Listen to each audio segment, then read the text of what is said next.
κάτω από την μαγική μπαγκέτα, θα λέγαμε, του Χρήστου του Παπαχρήστου, που είναι ο προπονητής τους, και ο Έντι Μούτσο είναι ο αθλητής της ΑΕΚ, ο οποίος θα κάνει τον λαγό δίπλα στον Κώστα τον Νακόπουλο. Ο Κώστας Νακόπουλος, ο οποίος έχει κάνει 1.47.92 ατομικό ρεκόρ φέτος στην πόλη Έρεγντεμ του Βελγίου, το 1.47.92. Είναι πολύ καλή επίδοση, αλλά κυνηγά το όριο πρόκρισης για τους Ολυμπιακούς Αγώνες, αρχικά όμως για το Ελσίνκι.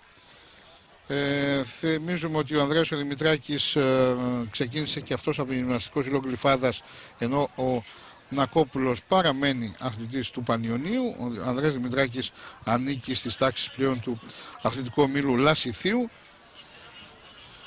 Είναι οι αθλητές που θα πρωταγωνιστήσουν στην κούρσα αυτή. Ο Νταβίντοφ είναι αυτός ο οποίος προηγείται και ακολουθεί ο Μούτσο. Τον Μούτσο υπολογίζαμε περισσότερο για λαγό, αλλά ο Νταβίντοφ είναι αυτός ο οποίος τράβηξε την κούρσα. Ο Μούτσο έφυγε και συνεχίζει ο Νταβίντοφ και ακολουθεί ο Νακόπουλος και ο Ανδρέας ο Δημητράκης.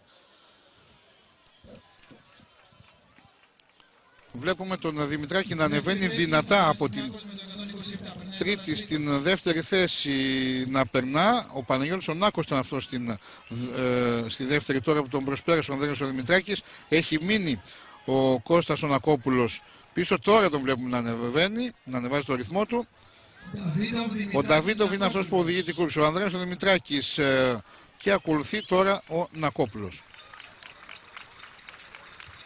Βλέπουμε λοιπόν στην τελική ευθεία να έχουν μπει αθλητές και ο Νταβίντοφ να είναι αυτός ο οποίος θα κερδίσει. Ο Δημητράκης και ο Νακόπουλος